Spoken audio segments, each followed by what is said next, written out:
had an encounter with the Holy Spirit. I had an encounter with Jesus Christ. So I don't care what nobody has to say, if they like it or not, because I know the reality of Jesus. I was facing 3 years in prison. It was a hit and run. It was 3 gun charges and the possession of narcotics. I got a cellmate. As soon as I walked into my cell, it was an older dude, twice my age. He like, where you from? I say, I'm from Florida. He say, all right. You know, he told me the top bunk mine. I get on the top bunk, start watching TV. He like, do you believe in Jesus? I say, yeah. And we just began chopping it up about Jesus. And I decided to worship one night. And as I'm worshiping, you know, I felt sad and I began to cry, began to weep on my bunk. I lay down, bundled up in some cover, and I felt the presence come over me that took my sadness away and filled me with joy. And it's something that I never experienced before. And it wasn't even, it was a light touch, but you felt it physically on your body. Physically on my body, filled me with joy.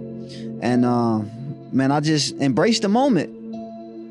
And I began to smile.